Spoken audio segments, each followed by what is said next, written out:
직접 정확하게 지금 기억하는 거는 제일 처음 제가 말씀드렸던 뭐 오빠 전화 왔죠. 이 부분은 제가 정확하게 들었는데 나머지는요? 나머지는 그 육성으로 정확하게 기억나는 게 없습니다. 그럼 그 통화 한 차례 외에는 이제 명태균 씨가 김건희 여사에게 들은 내용을 말하는 것을 들은 것이네요? 네, 맞습니다. 강혜경 씨 증언으로 몇 가지 분명해진 점이 있습니다. 강혜경 씨가 김건희 여사의 육성을 직접 들은 것은 단 한 차례 한마디이고 대통령의 육성은 듣지 못했다는 것입니다. 이준석 의원 또 윤상현 의원은 모두 강력히 부인하고 있는 상황이고요. 명태균 씨 말을 듣고 증인이 판단한 것이라 역시 전문 증거이고 오류 가능성이 있다는 뜻입니다. 그 현재 강혜경 씨 같은 경우에는 김영선 전 의원 또 명태균 씨와 분쟁 중이고 반감이 있으면서 또 명태균 씨에게 확인해 보라는 식이죠. 또 김건희 여사와 명태균 씨 카톡 내용을 가지고 마치 지금 국정에도 개입하는 것처럼 말씀하시는데 지금까지 국정에 영향력이 있다는 것은 좀 다른 문제입니다. 이건 논리비약에 불과하고요. 국정에 만약에 영향력이 그만큼 있다면 지금 사실 명태균 씨가 떵떵거리고 권력을 누리며 살아야 하는 것이 맞습니다. 어차피 지금 강혜경 증인이 통화 녹음 파일을 전부 다 제출한 상태이고 명태균 씨 관련 증거도 어느 정도 확보가 됐으니까 차분히 수사 결과를 지켜보는 것이 필요하다고 생각합니다. 그 강혜경 증인은 명태균을 처음에 어떻게 아셨어요?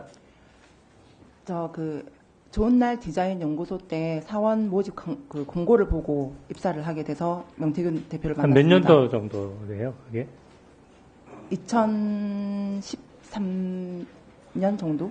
그러면 함께 일한 사실이 있는 거네요. 무슨 일을 하셨어요, 함께? 처음에는 광고도 했었고요. 그 대학교 관련 명고도 했었고 여론조사도 같이 했습니다. 그럼 증인은 여론조사에 있어서 좀 전문성이 있습니까? 전문성이 있다라고는 지금 정확하게 확답을 못 드리겠습니다. 제가 지금 아직까지 배우고 있는 과정이기 때문에 네. 그래도 최선을 다해서 열심히 배우고 실행을 했습니다. 아까 증인 말씀을 들으니까 명태균이 정치를 하면 안 될 사람이라고 이제 생각하시는 것 같은데, 네. 그 증인에 대해서 잘못한 것은 뭐예요?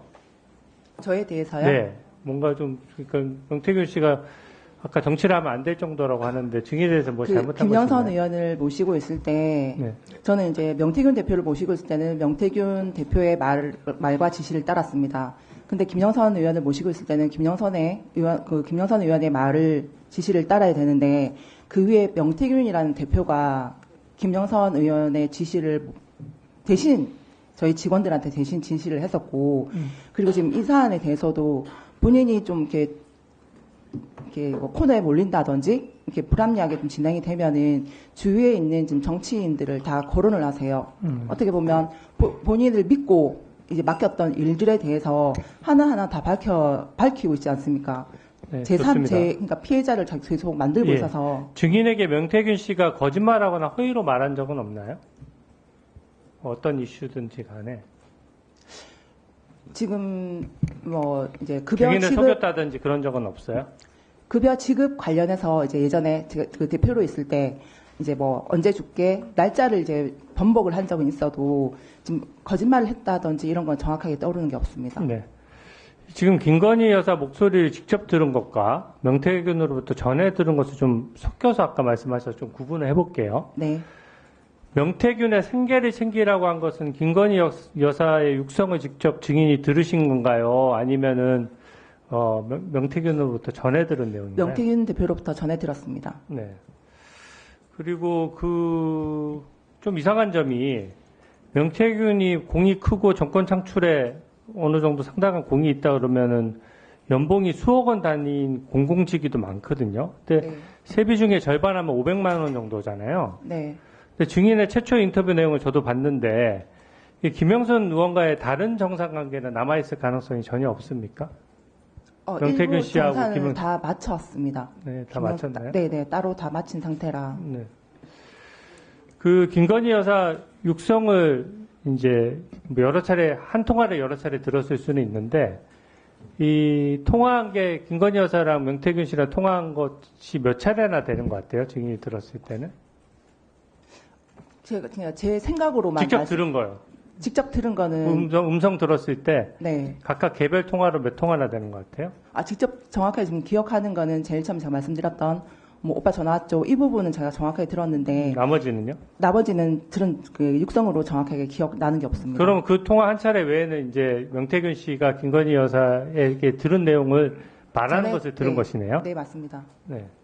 그럼 임기 시작 후에 대통령 임기가 지금 시작된 후 김건희 여사와 명태균 씨가 통화한 내용을 직접 들은 것은 없겠네요? 전에 들었습니다. 네. 좋습니다. 대통령과 직접 통화하는 것도 직접 들은 건 없으신 거죠? 이제 통화했다라고 얘기만 전에 들었습니다. 네. 대통령의 육성을 들은 것은 아니고요. 네.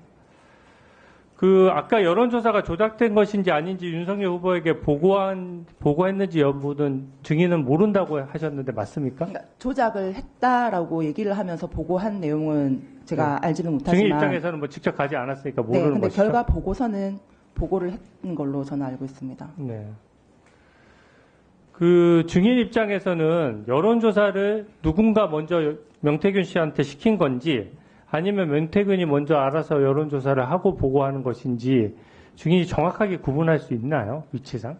근데 보통 그 알아서 해줄게 하고 진행됐던 여론조사 건들이 좀 있어서 대통령 선거 관련해서도 의뢰를 먼저 받았다기보다는 명태균 대표가 먼저 알아서 이렇게 자료를 해서 보고를 하고 뒤에 계속 자료 제공이 된 걸로 알고 있습니다.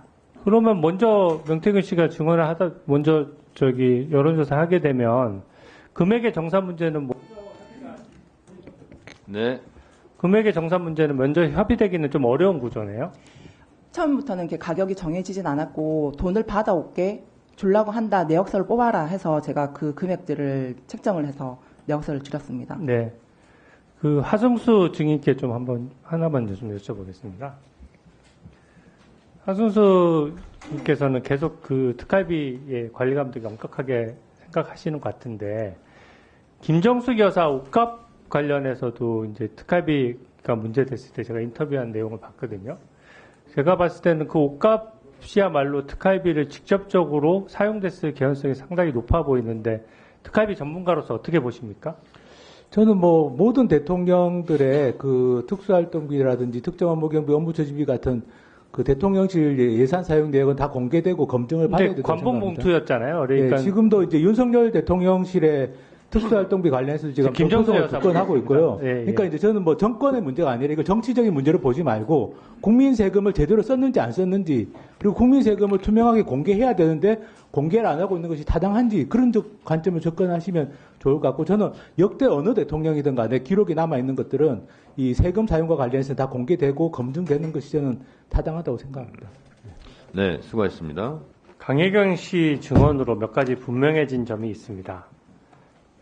강혜경 씨가 김건희 여사의 육성을 직접 들은 것은 단 한 차례 한마디이고 대통령의 육성은 듣지 못했다는 것입니다. 이준석 의원 또 윤상현 의원은 모두 강력히 부인하고 있는 상황이고요. 명태균 씨 말을 듣고 증인이 판단한 것이라 역시 전문 증거이고 오류 가능성이 있다는 뜻입니다. 야당 의원님들은 계속 무속이랑 억지로 연결시키시는데 들은 내용이라 신빙성이 상당히 떨어집니다.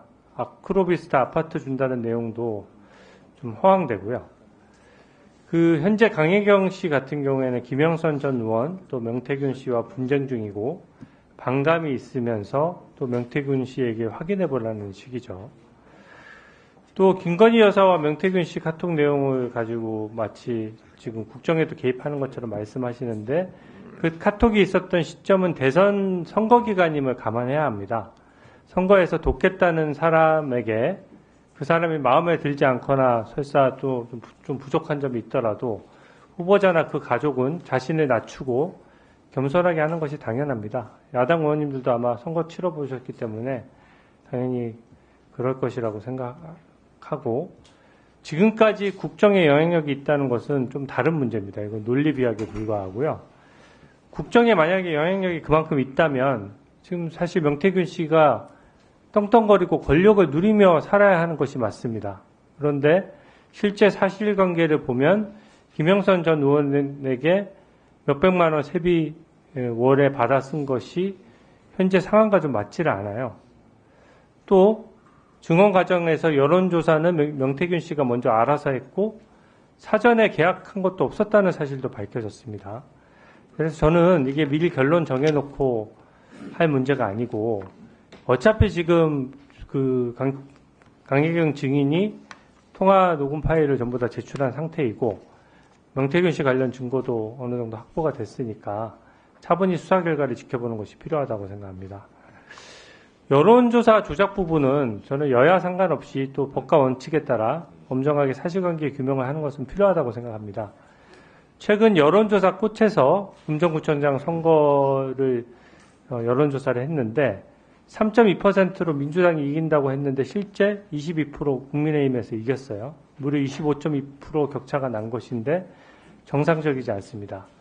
지난 부산 지역구 총선에서도 여론조사 꽃의 결과가 실제와 18% 20% 차이가 났었고 민주당 공천 과정에서도 민주당 홍익표 원내대표가 불공정 여론조사 의혹 제기한 바 있습니다. 공정하게 균형 예, 모든 사건을 다 균형 있게 수사하도록 하겠습니다.